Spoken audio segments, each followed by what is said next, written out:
आज बात करते हैं ऐसे 5 हिडन चार्जेस के बारे में जो कि आपका बैंक आपको चार्ज करता है अगर आप एसआईपी करते हो। तो ये इसकी मैं गारंटी लेता हूँ कि आप इसमें से कम 2 से 3 चार्जेस आप दे ही रहे हो। आपको नहीं पता चल रहा है लेकिन स्टिल आप पे कर रहे हो।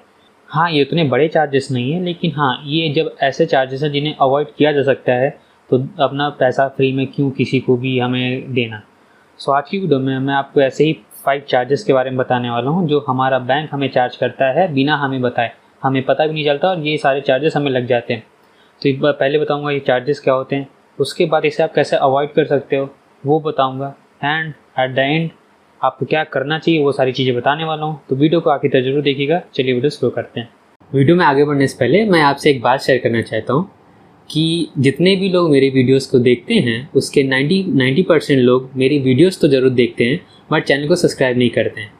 तो अगर आपको मेरी किसी वीडियो से अगर कभी भी थोड़ी सी वैल्यू मिली हो तो प्लीज़ चैनल को सब्सक्राइब करें, एंड मैं आपसे प्रॉमिस करता हूँ कि मैं आपके लिए ही ऐसे अच्छे कंटेंट बनाता रहूँगा। सो जैसे कि आपको पता है एसआईपी क्या होती है। एसआईपी सिस्टमैटिक इन्वेस्टमेंट प्लान होती है। ये सबसे सिंपल एंड स्मार्टेस्ट वे है म्यूचुअल फंड के थ्रू अपनी वेल्थ क्रिएट करने का। इसमें क्या होता है कि हम क्या करते हैं, हम एक अमाउंट सेट कर देते हैं, एक अमाउंट फिक्स कर देते हैं और एक डेट फिक्स कर देते हैं, एंड पर मंथ उतना अमाउंट हमारे उससे इसी सेम डेट को हमारे बैंक अकाउंट से कट के और सिंपल स्टॉक मार्केट में इन्वेस्ट हो जाता है। बट यहाँ पे एक थोड़ा सा कैच है। Here are bank quietly charges us in several ways and most of us हमें पता ही नहीं चलता कि बैंक हमें कितना ज़्यादा हमें चार्ज कर रहा है। एंड एक बार ये भी बता दूं, ये जो चार्जेस हैं, ये जो चार्जेस आपका म्यूचुअल फंड कंपनी नहीं चार्ज कर रही कि आप जिस भी एएमसी से जो म्यूचुअल फंड ले रखा है तो वो आपको चार्ज करेगी, वो आपसे 0 चार्ज करेगी। बट ये सारे जो चार्जेस हैं जो मैं बताने वाला हूँ आपको बैंक चार्ज कर रहा हो, बिना कोई सर्विस दिए। ये बस आपसे ये फीस लेते हैं और ज़बरदस्ती के पैसे आपसे लेते हैं। और लंबे समय में अगर बहुत लंबे समय तक पे करते रहेंगे तो आगे चल के जब हम बहुत लंबी एसआईपी करेंगे तो ये ऐसा होगा कि हमने बहुत काफ़ी अमाउंट हमने चार्जेस के रूप में पे कर दिया है। तो वीडियो का मेरा एम यही है कि मैं आपको बता सकूं कि ये चार्जेस क्या हैं, इनको अवॉइड करना, कि जिससे आपकी वेल्थ बनने के चांसेस और बढ़ जाएँ। सो सबसे पहला है हमारा ECS या नैक जिसे हम लोग बोलते हैं। जैसे आप सब जानते हो, जब भी हम एसआईपी शुरू करते हैं तो हमें एक मैंडेट देना होता है अपनी बैंक की तरफ से म्यूचुअल फंड कंपनी को कि हाँ इस डेट को हमारे अकाउंट से इतने पैसे आप काट सकते हो। ये मैंडेट ऑटोमेट करने के लिए बैंक हमसे परमिशन मांगता है। तो ये क्या होता है, when you start SIP your bank need your permission to automatically deduct money every month. हमारा बैंक हमसे परमिशन चाहता है कि हम पर मंथ आपके अकाउंट से इतना पैसा निकाल के आपको जहाँ भी आप जिस एएमसी करो उसको भेज दें। तो उसके लिए वो परमिशन चाहता है, एंड दिस परमिशन को ही हम लोग नैक कहते हैं, जिसे NACH नैक मैंडेट कहते हैं। NACH को फुल फॉर्म है नेशनल ऑटोमेटेड क्लियरिंग हाउस। इसे हम लोग ECS भी कहते हैं, ECS मैंडेट भी कहा जाता है। एंड ECS का फुल फॉर्म होता है electronic clearing services. And many bank charge one time fee just to set up. And बहुत सारे बैंक ऐसे हैं जो कि हम इसे एक ही बार सेट करते हैं और एक एसआईपी के लिए। तो मेजॉरिटी जितने भी बैंक्स हैं वो हमें एक one time setup fee charge करते हैं कि जब हम पहली बार अपना मैंडेट लगाते हैं तो कुछ हमसे पैसे लेते हैं। जैसे कि ऐसे बैंक हो गया, इंडसलैंड बैंक हो गया, यस बैंक होगा, ये बैंक में हमें ये मैंडेट क्रिएट करने का कोई पैसा नहीं लगता। तो ये सबसे अच्छी बात है। बट अगर आपने SBI का अकाउंट है, कोटक महिंद्रा बैंक का अकाउंट है तो आप 20 से 50 रुपये पे करते हो। PNB का है, यूनियन बैंक का है, साउथ इंडियन बैंक का तो आप अप्रॉक्स 100 रुपये पे करते हो। अगर फेडरल बैंक का है, CSB बैंक का तो आप अराउंड 200 रुपये पे करते हो यहाँ पर मैंडेट क्रिएट करने में। एंड इसके साथ जो 18% जो GST लगनी वो तो लगेगी ही लगेगी। एंड बात करते हैं वाई इट हर्ट, ये इतना प्रॉब्लम वाली बात क्यों है। ये इसलिए इतना प्रॉब्लम वाली बात है because if you start 10 different SIP in 10 different mutual fund, your bank may create 10 separate mandate and charge you for each one। ये प्रॉब्लम वहाँ बन जाती है। मानिए अगर आप एक SIP करो तब तो उतनी कोई बड़ी वाली प्रॉब्लम वाली बात नहीं है, लेकिन मानिए आप 10 SIP करते हो, आप 10 SIP करोगे तो आपको 10 मैंडेट लगाने होंगे। एंड अगर आपकी 10 मैंडेट लगाते हो और आपका बैंक आपको पर मैंडेट सेपरेटली चार्ज कर रहा है तो ऑन एन एवरेज अगर हम माने कि हमने पर एक मैंडेट पे 200 रुपये चार्ज करा, तो अगर हमने 10 मैंडेट क्रिएट किया तो ऑलमोस्ट हमने 2000 रुपये पे कर दिए। हमने क्या किया कि हमने 2000 रुपये बस अपनी SIP को ऑटोमेट करने में पे कर दिए, जो कि बचाया जा सकता था क्योंकि ऐसे बहुत सारे प्लेटफॉर्म आ चुके हैं जहाँ पे क्या होता है कि हम बस एक बार मैंडेट क्रिएट करते हैं और उसके बाद हमारी सारी SIP उससे थ्रू कटती रहती है। सो डिस्काउंट मीन दैट 1 से 2000 रुपये gone before your investment even start. हमारी इन्वेस्टमेंट स्टार्ट होने से पहले इतने पैसे हमारे चले गए। एंड अब बात करते हैं इसे अवॉइड कैसे कर सकते हैं। सिंपल सा तरीका है कि use a bank debt charge, पहले ऐसा बैंक यूज़ करो जो कि 0 फीस चार्ज करते हो नेट क्रिएट करने में। जैसे मैंने आपको एग्जांपल बताया कि आप ICICI बैंक का यूज़ कर सकते हो, इंडसलैंड के बैंक का यूज़ कर सकते हो। दूसरा तरीका क्या है कि इन्वेस्ट थ्रू MFD, मतलब म्यूचुअल फंड डिस्ट्रीब्यूटर और a platform like NSE BSE। They often use one common mandate valid for multiple funds across multiple AMCs, saving you from paying multiple time. ये दूसरा क्या है, जैसे जो कैम्स के app आता है, जो के फिनटेक का ऐप जो ऐप आता है, आप उनके थ्रू अगर इन्वेस्टमेंट करते हो तो ये क्या करते हैं, सिर्फ एक मैंडेट क्रिएट करते हैं और उसके बाद आप जितनी भी SIP लगाते हो वो उसी मैंडेट से होती रहती है। तो इसमें क्या हुआ कि इन्होंने आपको एक बार से पैसा चार्ज किया, मतलब अगर 200 रुपये भी चार्ज करते हैं तो ये सिर्फ आपको 200 रुपये चार्ज करेंगे, आप चाहे उसमें जितने भी मैंडेट क्रिएट कर सकते हो। तो ये ही सबसे बेस्ट तरीका है।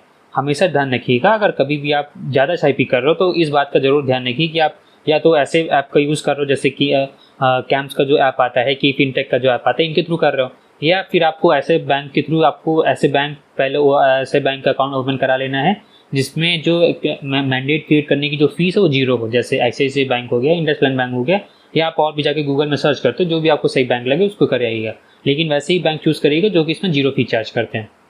सो पहले चार्जेस हमारा NAC का हो गया कि NAC में कितने पैसे चार्ज करते हैं। दूसरा चार्ज जो हमें बैंक हमें करता है वो है SIP bounce and fail transaction charge. मानिए हमारे SIP की हमने डेट लगा रखी है, उसमें भी ऐसा हो गया कि उस दिन हमारे अकाउंट में पैसे नहीं थे तो हमारी SIP बाउंस हो जाएगी, एंड जब हमारी SIP बाउंस होती है तो हमारा बैंक हमें कुछ पैसे फी चार्ज करता है। Every month your bank try to debit your SIP amount automatically. If your account does not have enough balance on that day, debit will fail.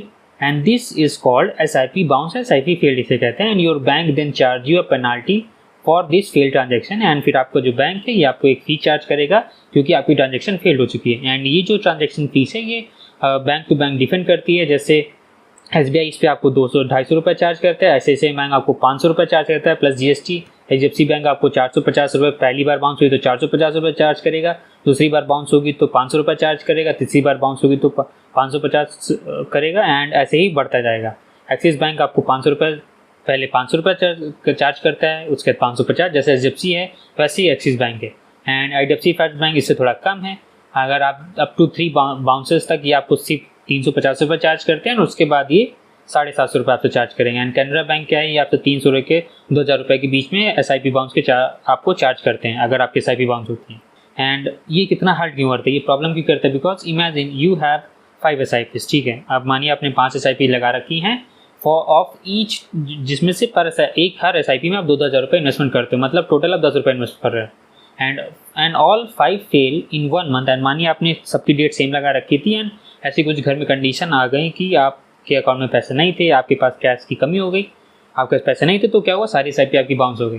दो 5 fail in 1 month at a private banking charges 500 पर bounce. तो मानिए आपने 5 SIP लगा रखी हैं and आपकी पाँचों की पाँचों बाउंस हो गई, एंड और पर बाउंस पे आपका बैंक है वो आपसे 500 रुपये चार्ज करता है।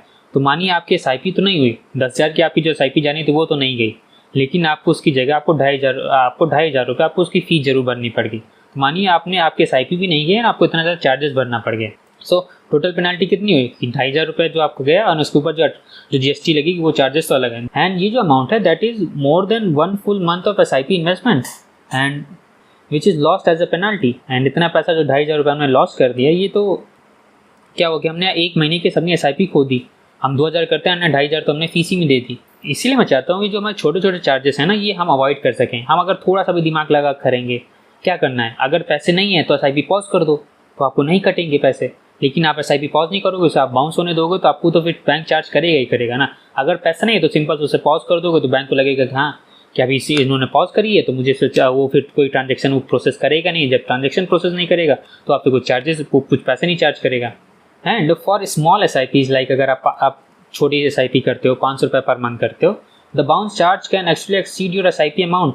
मानिए आप बहुत ही यानी कि लोअर मिडिल क्लास फैमिली से ना, आप 500 रुपये से SIP इन्वेस्टमेंट करते हो जिसमें कोई गलत नहीं, लेकिन आपकी मानिए एक SIP बाउंस हो जाती है, तो अब क्या होगा, आपकी 500 की SIP बाउंस हुई, अब आपको 500 से ज़्यादा आपको उसके SIP बाउंस के चार्जेस लग जाएंगे। तो जितना आपकी SIP नहीं गई उससे ज़्यादा तो आपको उसके चार्जेस देने पड़ेंगे। And also if your SIP bounce 3 consecutive time, अगर आपकी SIP 3 बार लगातार बाउंस हो जाएगी, द म्यूचुअल फंड में ऑटोमेटिकली कैंसिल SIP। एंड अगर आपकी SIP 3 बार बाउंस हो जाती है लगातार, and most of the cases में ऐसे ही होता है, सारे बैंक ऐसे ही करते हैं कि अगर 3 बार से ज़्यादा लगातार बाउंस हुई तो आपके SIP ही पूरी तरह से रोक देते हैं। इससे क्या होता है, आपको फिर से मैंडेट क्रिएट करना पड़ता है, फिर आपको फीस देनी पड़ती है, फिर आपको NAC क्रिएट करना पड़ता है, उसमें आप फीस दोगे तो देन आपको और पैसे भरने पड़ जाते हैं। सो अब बात करते हैं कि इसे अवॉइड कैसे किया जा सकता है। देखिए, always keep a buffer balance in your bank account, at least 1 or 2 month worth of SIP amount. पहला चीज़ आपको क्या करना है, हमेशा अपने बैंक अकाउंट में जिससे SIP का अमाउंट कटता है उसमें जितनी भी मानी आप 10,000 की SIP कर दो तो उसमें एटलीस्ट 15 से 20,000 रुपये पर मंथ हमेशा होनी चाहिए। हमेशा चेक करते रहिए और कभी भी इससे कम ना जाने दीजिए, ठीक है। दूसरा आपको क्या करना है, आपको हमेशा जो SIP की डेट है वो आपकी सैलरी की डेट से 2 से 3 दिन तक लगा देनी है। मानिए अगर आपकी सैलरी 1 तारीख को आती है तो आपकी जितनी भी SIP आप कर रहे हो वो आपके 3 से 4 तारीख तक कट जानी चाहिए, क्योंकि इससे लेट करोगे तो क्या होता है कि कभी कभी होता है कि हमें पैसे नहीं पता चलते, कहीं काम लग गया तो हमने पैसे खर्चे कर दिए। इसीलिए इसको अवॉइड करने के लिए हमेशा आपकी जो सैलरी की डेट हो उससे 1-2 दिन तक ही आपको उसके 1-2 दिन बाद आपको अपनी SIP की डेट रखनी चाहिए। इससे क्या होगा, इससे आपकी SIP भी कट जाएगी और उससे बाउंस होने के चांसेस कम हो जाएंगे। तीसरी चीज़, if you are going through a cash crunch, अगर आपके पैसे की प्रॉब्लम आ रही है तो आप क्या कर सकते हो, जैसे मैंने पहले बताया कि आप अपनी SIP को पॉज कर दो। एंड मोस्ट AMC जो है allow this for free, and जितनी भी अच्छी AMC हैं ये इसे फ्री में अलाउ करती हैं कि आप जब भी चाहो अपनी SIP पॉज कर सकते हैं, देन फिर आप उसे कंटिन्यू कर सकते हो instead of letting it bounce. आप उसे बाउंस होने से अच्छा है, अगर आपके पैसे नहीं है, आपको पता है हाँ इस बार तो SIP बाउंस होनी ही होनी है, तो आप क्या करो, उसे पॉज कर दो। इससे क्या होगा, आपको चार्जेस नहीं लगेंगे एंड आप फिर से उसे कंटिन्यू कर सकते हो। एंड चौथी चीज़ आप क्या कर सकते हो कि अगर ऐसा हो जाता है आपसे कभी कभार कि आपने SIP का अकाउंट दूसरा बना रखा है एंड अपना जो मेन अकाउंट जिससे आप पैसे खर्चे करते हो दूसरा है, तो कभी कभी होता है कि हम दूसरे अकाउंट में पैसे डालना भूल जाते हैं। तो अगर ऐसी प्रॉब्लम आपके साथ आ रही है, मेरे साथ तो नहीं आती, लेकिन अगर आपके साथ ऐसी प्रॉब्लम आती है तो आप क्या करो कि आपको जो प्राइमरी अकाउंट है उसी से आपने अपनी SIP लगाइए। इससे क्या रहेगा कि जो बाउंस होने के चांसेस वो कम हो जाएंगे, क्योंकि हमेशा ऐसा होता है कि जो हमारा प्राइमरी अकाउंट होता है उस पर हम हमेशा पैसे मेंटेन करके चलते हैं। तो ये था हमारा दूसरा charge which is SIP bounce charges. अब तीसरे चार्जेस की बात करते हैं। हमारा तीसरा चार्ज है SMS and transaction alert charge. Even ये बहुत छोटा है बट स्टिल ये मैटर करता है। सो पहले बात करते हैं ये है क्या।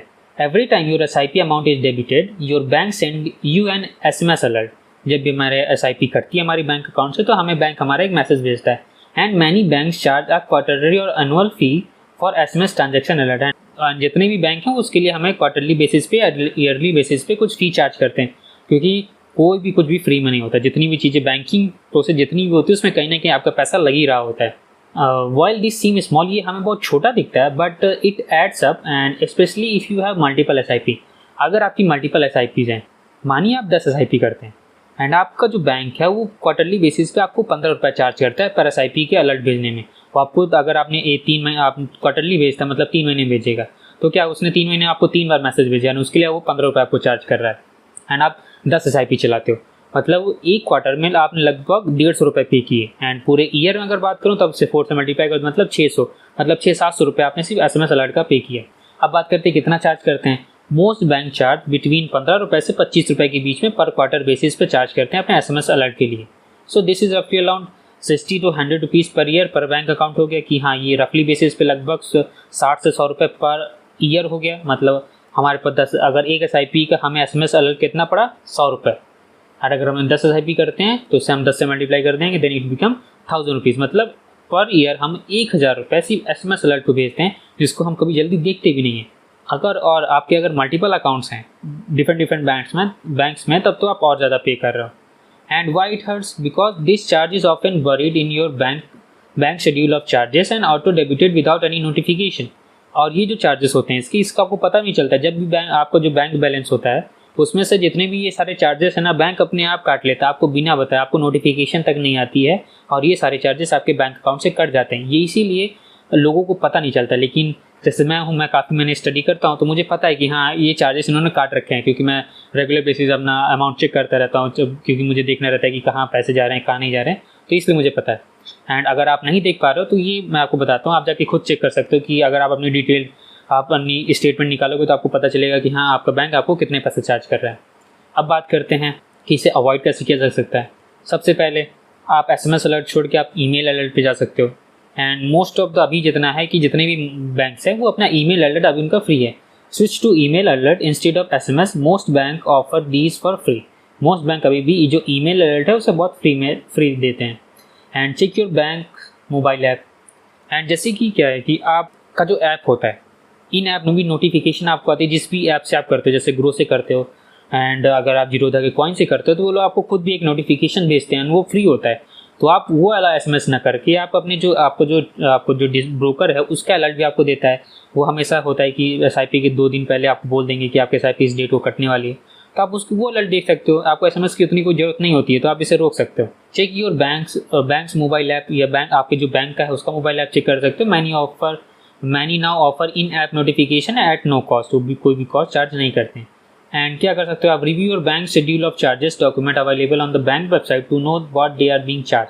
और अगर आप जानना चाहते हो ना कि आपके बैंक ये सिर्फ एसएमएस के लिए आपको कितना पैसा चार्ज करते हैं, तो एक बार जाओ एंड अपना बैंक की स्टेटमेंट डाउनलोड करो, आपको पता चल जाएगा। अब आप उसमें जाकर अच्छे से देखना, तब आपको पता चलेगा कि ये आपसे पर ईयर इस छोटी सी सर्विस के लिए कितना ज़्यादा पैसा चार्ज करते हैं।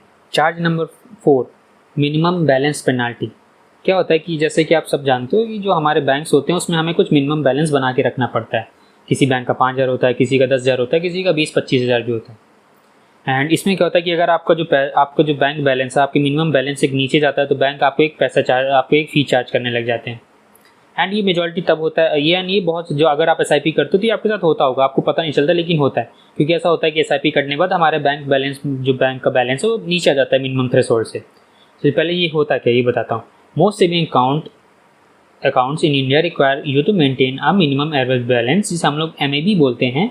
And if your balance fall below this limit which can happen right after your SIP debited, your bank charges a non-maintenance penalty। वो आपसे नॉन मेंटेनेंस पेनाल्टी जरूर चार्ज करेगा। वो कहेगा कि आपने मिनिमम थ्रेशोल्ड मेंटेन नहीं रखा ना, हम आपको इतने पैसे चार्ज कर रहे हैं। सो हाउ मच, कितना चार्ज करते हैं? जैसे जो प्राइवेट बैंक्स हैं, जिप्सी हो गया, ICICI हो गया, एक्सिस बैंक हो गया, ये लगभग आपको बोलते हैं कि जो आपका मिनिमम बैलेंस होना चाहिए वो 5,000 से 25,000 के बीच में होना चाहिए। एंड अगर इससे कम होता है आपका, तो अगर आपका बैलेंस इससे कम हुआ तो ये आपसे पेनाल्टी चार्ज करेंगे। कितना? लगभग ये आपसे 200 से लेकर 750 रुपये के बीच में क्वार्टरली बेसिस पे चार्ज करेंगे। अगर ये आप पब्लिक सेक्टर बैंक हो तो उनका जो मिनिमम बैलेंस होता है वो प्राइवेट बैंक से कम होता है। बट ये भी इनका भी होता है कि जैसे जो प्राइवेट बैंक है वो 10,000 कहेंगे तो इनका है कि आप 3,000 एटलीस्ट मेंटेन करो। छोटा इन लोगों का कम होता है बट स्टिल एप्लीकेबल है। अब बात करते हैं कि ये हमें इतना हर्ट क्यों करता है। पहला, here is a common scenario. Your salary come on the 1st, your SIP debited on the 5, and your rent goes on 7. And after all this, your balance dip below the minimum, and your bank silently charges your penalty. And this happen every month, and most people don't notice. ये क्यों बहुत important बात है, क्योंकि इसमें क्या होता है, ये इसमें आपको कोई नोटिफिकेशन नहीं आएगा कि हाँ बैंक ने आपको इतना, आपका बैलेंस से कम हुआ इसलिए बैंक ने आपको इतना पैसा चार्ज किया। ये कुछ नहीं भेजते। मैं इसीलिए सारे चार्जेस बता रहा हूँ क्योंकि इनका नोटिफिकेशन आपको नहीं आएगा कि आपके बैंक ने इतने पैसे काट लिए। बहुत से लोगों को जो नेट पे होता नहीं है कि अगर आपका जो बैलेंस होता है नेगेटिव चला जाता है, वो इसी वजह से होता है क्योंकि बैंक आपको चार्जेस तो कर ही रहा है कि आपने मिनिमम बैलेंस नहीं बना के रखा, आपका नैक जो है उसकी फ़ी चार्ज कर रहा है और आपके SIP बाउंस हो गए उसको चार्ज किया। एंड क्या होगा, जब भी आप उसमें कुछ पैसा जमा करोगे सबसे पहले बैंक वो अमाउंट डिडक्ट कर लेगा। इसीलिए लोगों के जो बैंक बैलेंस होते हैं वो निगेटिव में भी चले जाते हैं। अब इसको अवॉइड कैसे किया जा सकता है? सबसे पहली चीज़ है कि हमें जीरो बैलेंस के अकाउंट को ओपन करवाना है। ऐसे बहुत सारे बैंक्स हैं जिसमें जीरो बैलेंस सेविंग अकाउंट खुलता है, जिसमें कोई भी मिनिमम हमें अमाउंट मेंटेन करके नहीं रखना पड़ता। तो आप वो बैंक चूज़ कर सकते हो। ठीक है, दूसरा कह सकते हो, दूसरा तरीका क्या है इसे अवॉइड करने का? दूसरा है कि track your balance around SIP debit date using your bank app. दूसरा तरीका है कि हमें अपना एक्टिवली अपने जो बैंक बैलेंस उसे चेक करना होता है। जिस दिन SIP कटे उसके बाद आपको जरूर चेक करना होता है कि मिनिमम पैसे कितने हैं। एक बार जिस भी बैंक में आपका अकाउंट है तो उसको जाके एक बार गूगल सर्च करिए, देखिए कि उसका मिनिमम बैलेंस कितना है, कितना उसमें पैसा मेंटेन करके रखना होता है। एंड आपके आज के बाद उसे आप उतना मेंटेन करके खुद रखें। तीसरा तरीका आप क्या कर सकते हो, आप एक बेसिक सेविंग बैंक डिपॉजिट एक अकाउंट खुलवा सकते हो। ये क्या है, ये RBI का मैंडेट है कि these bank have no minimum balance requirement. और जो BSBD है इसमें क्या है कि RBI ने मैंडेट किया है कि इसमें कोई भी मिनिमम बैलेंस रिक्वायरमेंट नहीं है। आप इसमें आप कितने भी पैसे रख सकते हो, या ना भी रखोगे तो कोई दिक्कत नहीं है। अब बात करते हैं हमारे 5th चार्ज के बारे में, जो कि है ई-मैंडेट एंड UPI ऑटो पे मॉडिफिकेशन और कैंसिलेशन की। अब क्या होता है कि कभी कभी होता है कि हम अपनी जो SIP है उसकी डेट मॉडिफाई करना चाहते हैं। उसमें भी क्या होता है कि हमारे बैंक हमसे पैसे चार्ज करते हैं, कुछ फ़ी चार्ज करते हैं। सो इसमें क्या है कि पहली बात ये क्या है, फ़ी चार्ज करते हैं। सो क्या है कि when you modify which means that you change the SIP amount और date or cancel SIP mandate, some bank charge you a fee for processing the change in the NAC and ECS system, and this is different from the initial setup fee. And ये जो हमने initial setup फी करी थी, जो NAC हमने create किया था, उसमें जो पैसे लगते हैं उससे ये अलग है। अब बात करते हैं हमें कितना चार्ज करेंगे। मेनली अगर मैं ऑन एन एवरेज ये सारी चीज़ आपको बता रहा हूँ, चार्जेस टिपिकली रेंज फ्रॉम 25 रुपये से 100 रुपये के बीच में पर मॉडिफिकेशन या कैंसिलेशन चार्ज करते हैं। मानिए आपने कोई SIP पहले चला रखी थी, या ना आप चाहते हो कि उसे मैं रोक दूँ, तो आप जब उसे कैंसिल करोगे तो आपका बैंक आपसे ये 100 रुपये या 50 रुपये चार्ज करेगा for cancellation.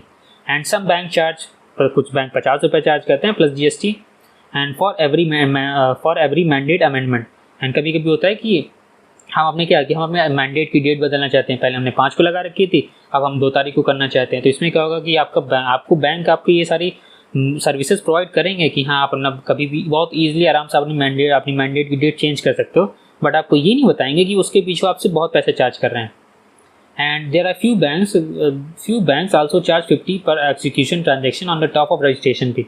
And even worst case क्या होता है कि बहुत सारे ऐसे बैंक भी होते हैं जो कि फीस तो चार्ज करेंगे और उसके बाद आप जो ट्रांजेक्शन करोगे उसमें आपको 50 रुपये 60 रुपये चार्ज करने लगते हैं। तो ये छोटे छोटे चार्जेस मिला के ना, ये अगर 1 महीने में तो नहीं पता चलेगा, अगर आप पूरे 1 साल में देखोगे तो ये आपको काफ़ी 5-7 हज़ार रुपये 10 हज़ार रुपये बन जाते हैं अगर आपने सही तरीके से नहीं किया। और आप अगर बहुत ज़्यादा SIP करते हो, अगर आप 1-2 SIP करते हो तब भी आप 2-3 हज़ार रुपये तो इसमें पे कर ही रहोगे पर ईयर। लेकिन अगर आप 8-10 SIP करते हो तब तो आप पक्का 8 से 10 हज़ार रुपये पर ईयर इसमें इन सारी फी में पे कर ही कर रहे होगे। सो अब बात करते हैं कि इसे अवॉइड कैसे किया जा सकता है। पहला तरीका है use step up SIP features which offer directly by AMC, these automatically increase your SIP without needing a mandate. सबसे पहला तरीका क्या है कि अब अगर आपको ऐसा लगता है कि आप पर ईयर बेसिस अपने SIP का अमाउंट बढ़ाते हो, इस वजह से आपको अपना मैंडेट बदलना पड़ता है, तो आप उसमें क्या कर सकते हो, उसमें आप अपने SIP को स्टेप अप SIP लगा सकते हो। इसमें क्या होता है कि आप एक डेट सेट कर देते हो, आप अपना अमाउंट सेट करते हो कि हाँ नेक्स्ट ईयर इस डेट से मेरे SIP का जो अमाउंट है वो 10% से बढ़ जाए, 15% से बढ़ जाए, तो आपको उसमें मॉडिफाई करने की जरूरत नहीं पड़ेगी एंड इस पर फिर आपको कोई चार्जेस नहीं देने पड़ते हैं। दूसरा तरीका, invest through platform that use UPI auto pay. UPI based mandate are generally free to modify, and जो UPI बेस्ड मैंडेट होते हैं वो अभी भी फ्री हैं, अभी इनमें कोई चार्जेस नहीं लग रहे हैं, ये हमारे लिए अच्छी बात है। And remember before modifying check your bank's schedule of charges to see if a fee applies और नॉट। एंड अगर आप कुछ भी अपनी डेट को मॉडिफाई करना चाहते हो तो उससे पहले एक बार जाके नेट पर सर्च कर लेना क्या अगर मॉडिफाई करने जाते हो तो आपका बैंक आपको कितना चार्ज कर रहा है, एंड इसी के अकॉर्डिंग फिर अपना डिसीजन ले लीजिएगा। सो ये था हमारे ऐसे 5 हिडन चार्जेस जो कि आपका बैंक आपको बिना बताए आपको चार्ज करता है एंड वो आप पैसे पे कर रहे हो। सो क्विक समरी बता दूँ, पहला हमने क्या बात करी, पहला बात करी NAC की ECS सिस्टम मैंडेट रजिस्ट्रेशन, दूसरा SIP बाउंस फेल्ड जो चार्जेस लगते हैं हमें, फिर तीसरा हमने बात करी SMS अलर्ट चार्जेस की, चौथा हमने बात करी मिनिमम बैलेंस पेनाल्टी की, एंड पांचवा हमने बात करी मैंडेट मॉडिफिकेशन या कैंसिलेशन में जो हमें फीस लगती है। बाकी ये सारी चीज़ें आप पढ़ सकते हो जो कि मैंने लिखी हैं। एंड सबसे बड़ा टेक अवे आप यहाँ से ये ले जाइएगा इस वीडियो से कि the mutual fund itself does not charge you for this thing, every single charge listed above comes from your bank. And सबसे बेस्ट बात जानते हो एंड सबसे बुरी बात क्या है यहाँ पे कि ये जो सारी चीज़ें हैं वो आपका बैंक आपसे चार्ज कर रहा है, जो कि आपके SIP में सबसे कम काम करता है, एंड आपकी जो AMC है जो आपके लिए सबसे ज़्यादा काम करती है वो आपसे 0 चार्ज करती है। इसीलिए मैं बोल रहा हूँ कि ये सारे चार्जेस अवॉइड किए जा सकते हैं, तो इनको अवॉइड कर दीजिएगा। And most of the SIP investor focus only on the expense ratio of the mutual fund, which is the fund management fee. But they completely ignore these bank level charges that silently drain their wealth from their account. हम लोग expense ratio बहुत ध्यान देते हैं, हम हमेशा try करते हैं कि expense ratio जितना कम से कम वो कम करें, बट हम लोग ये जो चार्जेस हैं वो नहीं देखते। अगर ये सारे चार्जेस मिला दोगे तो आपका expense ratio और बढ़ जाएगा, इसीलिए इनको भी ट्राई करिए कि आप इतने ज़्यादा चार्जेस ना पे करो। मैं हमेशा ट्राई करता हूँ कि ऐसा ना हो, मैं मिनिमम से मिनिमम बैलेंस में मेंटेन करता हूँ। अगर कभी पैसे नहीं रहते तो SIP मैं पॉज कर देता हूँ, एंड मैं जो प्लेटफॉर्म है जैसे कैम्प से इन सबको यूज़ करता हूँ एक मैंडेट क्रिएट करके मल्टीपल SIP करने के लिए। नाउ एट द एंड अब बात करते हैं 5 golden rule to protect your SIP return. पहला, चूज़ द राइट बैंक। ऐसे ही बैंक चूज़ करें जिसमें जो NAC क्रिएट करना है, ECS मैंडेट क्रिएट करने का में कोई चार्जेस ना लगते हो। दूसरा, always maintain a buffer stock, ठीक है, always maintain a buffer in your account. तीसरा चीज़, set the right SIP date. हमेशा SIP की डेट राइट सेट करिएगा, मतलब ऐसी डेट जिस दिन आपके अकाउंट में पैसे हों, इससे आपके SIP बाउंस होने के चांसेस बहुत कम हो जाएंगे।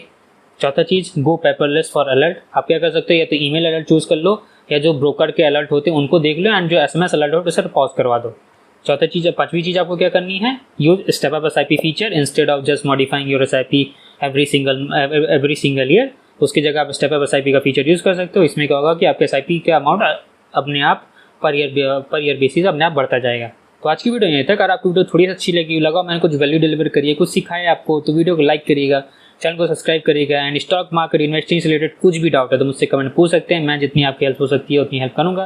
तब तक के लिए this is Ankit Singh signing off, bye bye. अगर आपको मेरी ये वाली वीडियो पसंद आई है तो आपको मेरी ये वाली वीडियो ज़रूर पसंद आएगी। And for regular stock market update आप मेरे व्हाट्सअप चैनल को ज्वाइन कर सकते हैं।